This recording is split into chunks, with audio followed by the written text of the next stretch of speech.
What's up, everybody? This is your boy Uber Hikari, aka the Nerd Nigga, here to bring you another video with no frills, just the analysis. And today I'm going to be bringing you the Season 7 Episode 2 review of Dexter, entitled Sunshine and Frosty Swirl. So, a couple of things I need to get out of the way before I get into a full summary and analysis of this episode. Number one, I probably will not be reviewing the third episode. And I kind of hinted at this in my first episode review, but I'm probably not going to be doing the episode 3 review because The Walking Dead is coming on. Next Sunday, Season 3 premiere of The Walking Dead, and The Walking Dead just takes precedence over Dexter. That's just the way it is. I can't explain it any other way. Also, a lot of people were kind of thrown off by the fact that Mike Anderson was killed off in the first episode. And one of the people who commented on my video pointed out the fact that the person who plays Mike Anderson is actually now going to be playing a role on the Sons of Anarchy. And that's apparently why he was killed off, because he was leaving Dexter to go play a role on Sons of Anarchy. The third thing I want to say as an intro to this video is that a series where Dexter isn't a serial killer isn't worth watching. And that's just, that's not from a quality standpoint. I think that from a quality standpoint, there very well could be a well-written series conclusion where Dexter is no longer a serial killer. I think that's plausible in terms of quality. But from an entertainment standpoint, the major payoff of Dexter as a series is that Dexter is in fact a serial killer. So if he's not a serial killer, there's no entertainment payoff for this series. So if this whole Deb's trying to transform Dexter and she's going to be watching him 24/7 and all of that nonsense, if that continues for any significant length of time, this season will suck, and if it's prolonged into the next season, the conclusion of this series will suck. Just getting that off my chest. So now let's get into the summary and analysis of this episode. So we pretty much pick up where we left off with Deb inside of Dexter's apartment with all of Dexter's serial killer paraphernalia splayed all over the place. And Dexter kind of confirms Deborah's suspicions about him. And Deborah becomes hysterical. She runs out of his apartment and throws up at one point. And then Dexter fully comes clean about who he really is, and he tells her that he's been a serial killer since he was 20 years old, that he is in fact the Bay Harbor Butcher, and he also goes ahead and explains Harry's complicity in the whole scheme. And one of the things that was interesting to me is that I'm not sure if Dexter had to tell Deborah about Harry's complicity. I think he could have left that point out in order to spare her some of the trauma of the situation.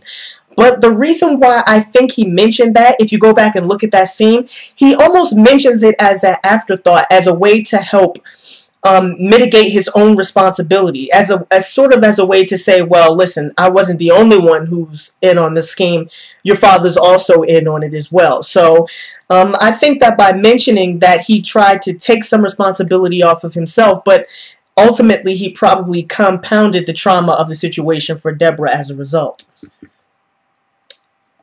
So while he's confirming her suspicions and telling her exactly what's been going on since he was 20 years old and how he's a serial killer and the Bay Harbor Butcher, Dexter then tries to explain to Deborah his code. I'm not sure if you would call it a moral code. It's not quite a moral code, but the code that he has to live by in order to not get caught, basically. And he tries to explain to Deborah that he only kills certain kinds of people. And Deborah responds by saying, you're acting like you're the victim here. The victims are the people that you've killed. And this was a very, very interesting scene for a couple of reasons. But first, one thing, Michael C. Hall is a hell of an actor. I mean, he's just, he has this Dexter Morgan role just down, down to a T.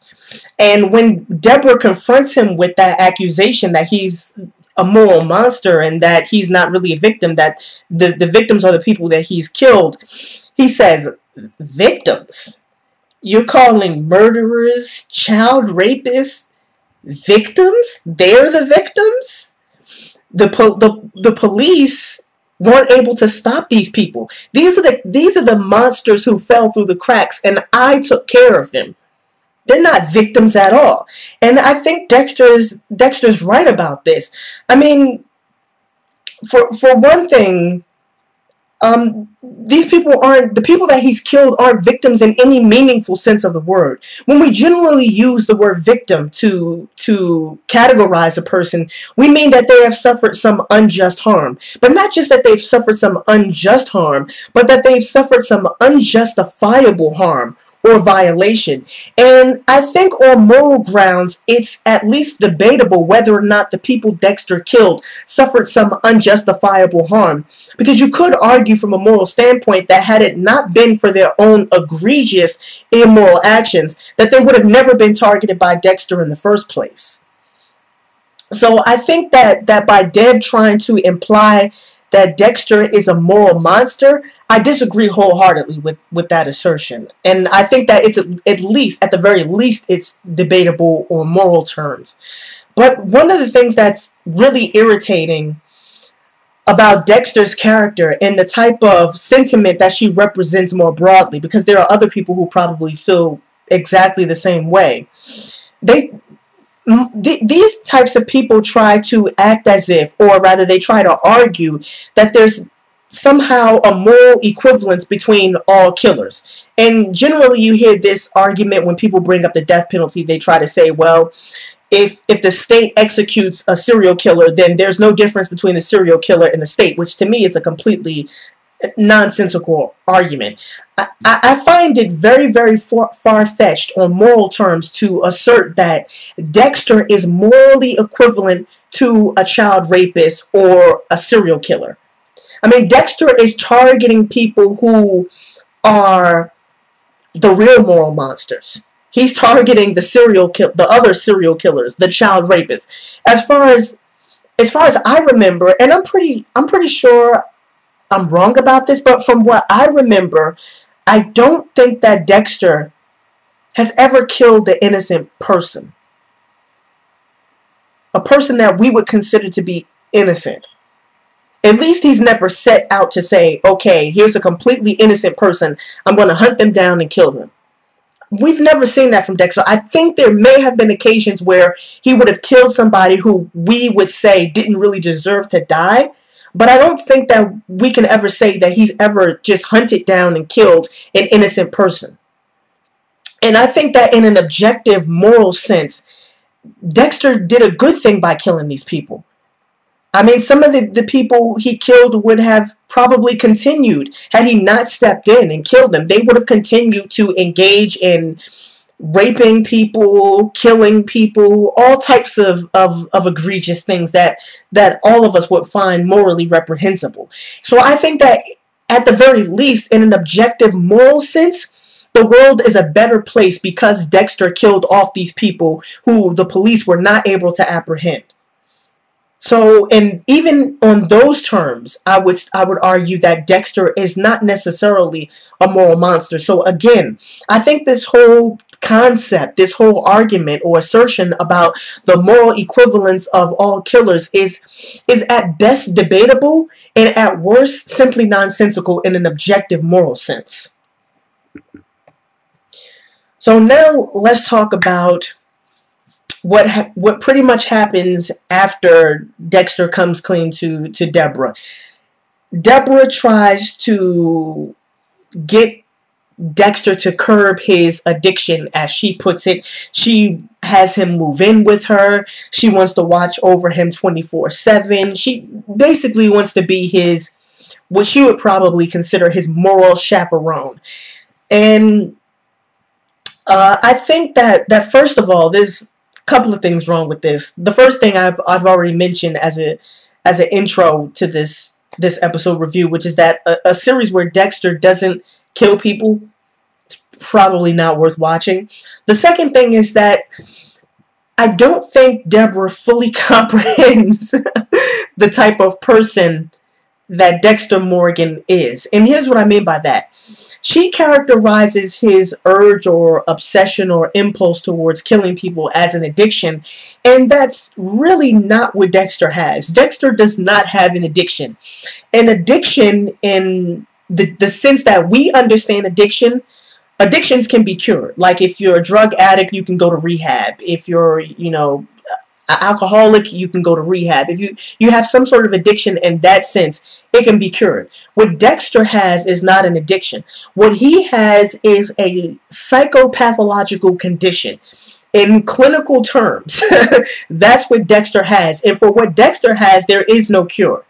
There is no cure for psychopathy, for sociopathy, for a person with antisocial personality disorder. There's simply no cure, at least none that I'm aware of, for that sort of psychopathological condition. So Deborah trying to get Dexter to go through this serial killer rehab, already starting off on the wrong foot.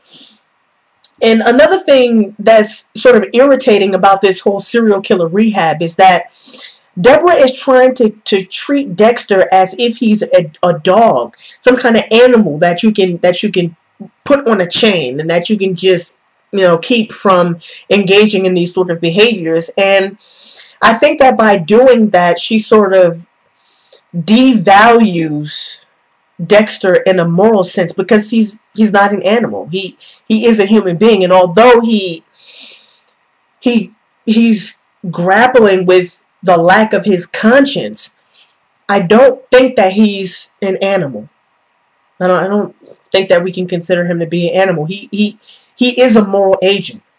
He's definitely a moral agent. He's capable of making moral decisions, and he does so pretty much all the time. So he's not an animal that you can sort of put a muzzle on. She devalues his humanity by treating him this way. And another thing that irritates me about Deborah is that I forget precisely when it was in this episode, but they were having a conversation about this, Deborah and Dexter, and Deborah remarks, she says, "I still think there's some good in you." As if to say, you're a moral monster now, but I think that with my help, you can become a better person. That sort of, to me, that just smacks of arrogance, moral arrogance, and moral narcissism. And I think that it's contemptible, because there's no point in judging the person you're supposedly trying to help. I mean, if any of you have ever gone through therapy or gone through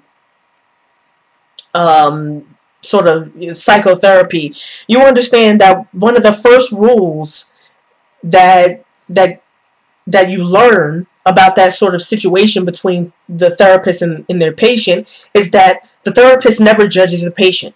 That's not their job. Their job is to help the person, not to judge them. That's psychology 101. But overall, I would have to say I really like this episode. And the reason why I like this episode is because we're now getting to the meat and potatoes of this series. We're getting down to the nitty gritty. And what I mean by that is we're getting to the climax and resolution of the major philosophical theme of Dexter, which is basically a story about the role that conscience plays. And this is different from consciousness and conscious. The role that conscience plays. The ability to make moral evaluations given a particular moral situation, and to assess the right moral course of action, and to feel regret, remorse, and guilt when one chooses the wrong moral course of action. So the major theme of Dexter is the role that conscience plays in shaping one's humanity, in shaping personhood, and in shaping personality. And in a lot of ways, this is a very, very old theme. And one of the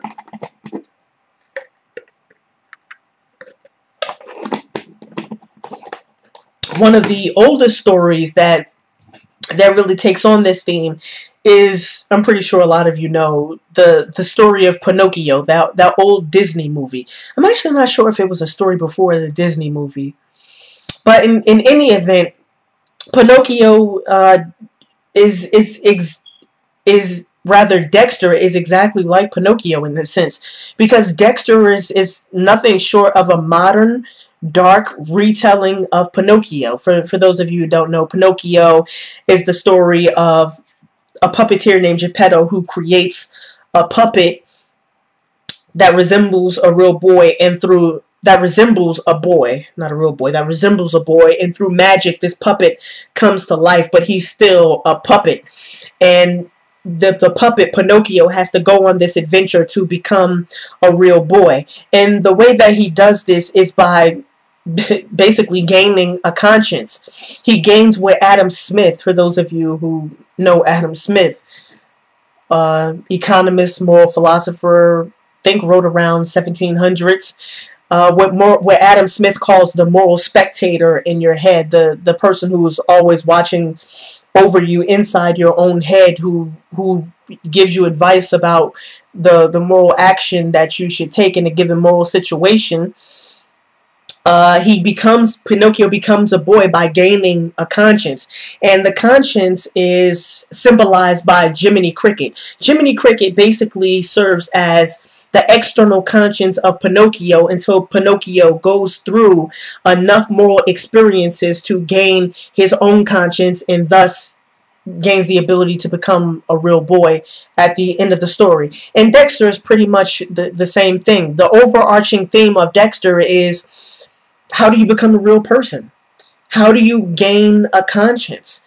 And in this sense, Harry is Dexter's external conscience, in the same way that Jiminy Cricket was Pinocchio's external conscience. And the evidence for this is just all over the place. In fact, in this episode, when Dexter is talking to Wayne Randall, and Wayne Randall was talking about how his own conscience was always there. He just had to it was just buried underneath Wayne Randall. You can see very clearly that the arc of this series is all about how one gains humanity and personhood by gaining a conscience. And that's what the overarching philosophical theme of Dexter has been since basically its inception. So that's pretty much the main reason why I thought this episode was really good, because it's now doing, in a very, very adept way, bringing the moral and philosophical crux of this series to the forefront, and is having us grapple with that now through this relationship, this interpersonal sort of struggle, and in some ways, not necessarily a struggle, but, well, yeah, I would call it a struggle, that Dexter and Deborah, you know, are going through now.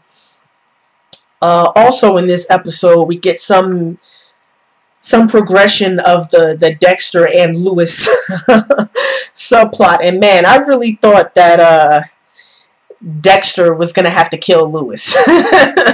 I thought Lewis was gonna take a dirt nap in this episode. When Deb finally leaves Dexter's house, and Dexter is going through all of the stuff that Deborah found, all of his serial killer paraphernalia, he notices that the hand from the ice truck killer is amongst his serial killer paraphernalia, and he realizes immediately that this isn't supposed to be here. So what he does is he goes to the evidence room at the police station, and he's looking through the evidence, and he realizes that that the hand that was at his house was in fact the real hand from the ice truck killer case. And Masuka is kind of watching him go through the evidence, and finally he comes along and he explains to Dexter everything that happened with the hand, and how his former lab assistant stole the hand and tried to sell it on eBay, and how he had to put Lewis on it, and Lewis wasn't able to retrieve the hand. And that's how Dexter is put on to Lewis's trail. And he basically has to rough him up a little bit. Lewis doesn't get the message, and then Dexter gave him the needle in the neck treatment, and he was about to kill him. But then he called Deb, and Deb came out and helped him get through that urge. So this subplot ended pretty much on a cliffhanger, with Dexter basically saying that he'll have to resolve this situation in a way that doesn't involve Lewis's death. So it's pretty much a cliffhanger there. Other subplot is obviously the LaGuardia subplot, with her finding the blood slide, and she sent the blood slide off to be examined at the Florida FBI division, I believe it was. And she got the results back, and it's confirmed that she finds out that is in fact Travis Marshall's blood on the blood slide. Then she goes a step forward and requests the evidence on James Dokes, who is supposedly the Bay Harbor Butcher. And she basically comes to the realization that James Dokes was in fact not the Bay Harbor Butcher, as she suspected all along. The only problem I see with this subplot is that I don't see a plausible way that LaGuardia can be pointed in Dexter's direction. And I'm not sure how they're going to progress this subplot in a plausible way that allows LaGuardia to be put onto Dexter's trail, and to then have Dexter trying to basically contend with LaGuardia trying to prove that he's the real Bay Harbor Butcher. So that's my only gripe with that subplot. Also, it looks like the major subplot of season 7 will deal with the Ukrainian mobsters, and particularly the head of the Ukrainian Brotherhood or something like that, who's now trying to hunt down Dexter for killing Viktor Baskov, who was the one who killed Kaja and also was the one who killed Mike Anderson. And I'm really not sure how that subplot is going to play out. So overall, since I probably won't be doing any more reviews of Dexter, I'm really not sure how to judge the prospects for this season, because like I said in my previous episode review, I really was not expecting the revelation this soon in the season. Really wasn't expecting the revelation this soon. And also, I'm not sure how this whole serial killer rehab that Deb is trying to put Dexter through is going to work out for the series, because, like I said before, really not interested in the series where Dexter is not a serial killer, where he's not killing people. So I really don't know how to judge the prospects for this season. I think it's way too early to render any type of judgment about the narrative arc of this season so far. So this was your boy Uber Hikari, aka the Nerd Nigga. Just brought you another video with no frills, just the analysis. Peace and have a blessed